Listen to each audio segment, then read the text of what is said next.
हरे कृष्णा। अजा एकादशी व्रत कथा। पूजा विधि।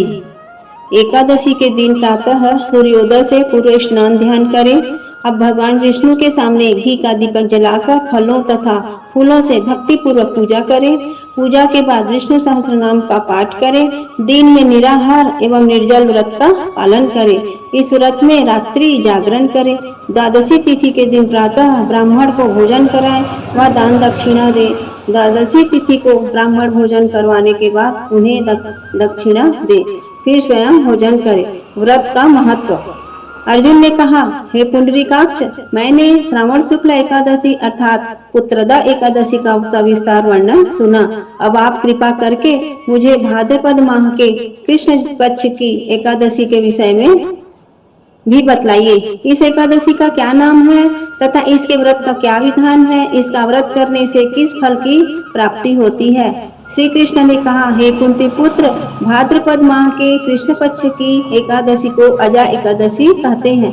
इसका व्रत करने से सभी पाप नष्ट हो जाते हैं। इस लोक और परलोक में मदद करने वाली इस एकादशी व्रत के समान संसार में दूसरा कोई व्रत नहीं है।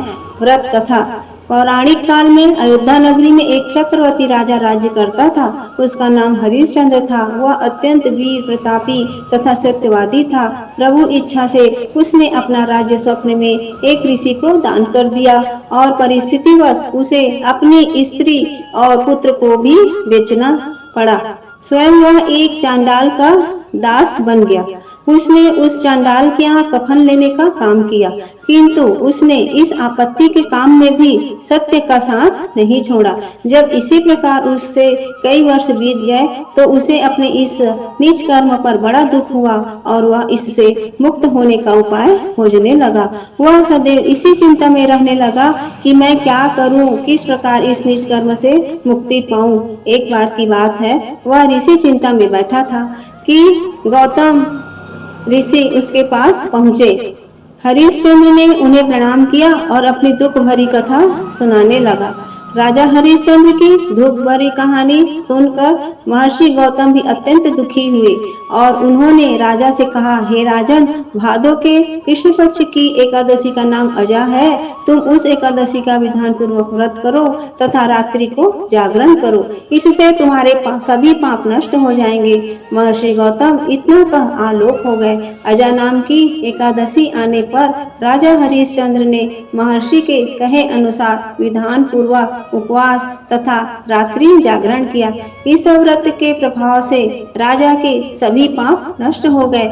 उस समय स्वर्ग में नगाड़े बजने लगे तथा पुष्पों की वर्षा होने लगी। उसने अपने सामने ब्रह्मा, विष्णु, महेश तथा देवेंद्र आदि देवताओं को खड़ा पाया। उसने अपने मृतक पुत्र को जीवित तथा अपनी पत्नी को राजसी वस्त्र तथा आभूषणों से परिपूर्ण देखा। व्रत के प्रभाव से राजा को पुनः अपने राज्य की प्राप्ति हुई। वास्तव में एक ऋषि ने राजा की परीक्षा लेने के लिए यह सब कौतुक किया था, परंतु अजा एकादशी के व्रत के प्रभाव से ऋषि द्वारा रची गई सारी माया समाप्त हो गई और अंत समय में हरिश्चंद्र अपने परिवार सहित स्वर्गलोक को गया। हे राजन, यह सब अजा एकादशी के व्रत का प्रभाव था। जो मनुष्य इस उपवास को विधान पूर्वक करते हैं तथा रात्रि जागरण करते हैं, उनके सभी पाप नष्ट हो जाते हैं और अंत में वे स्वर्ग को प्राप्त करते हैं। इस एकादशी व्रत की कथा के श्रवण मात्र से ही अश्वमेध यज्ञ के फल की प्राप्ति हो जाती है। बोलो एकादशी माता की जय। हरे कृष्ण माता जी।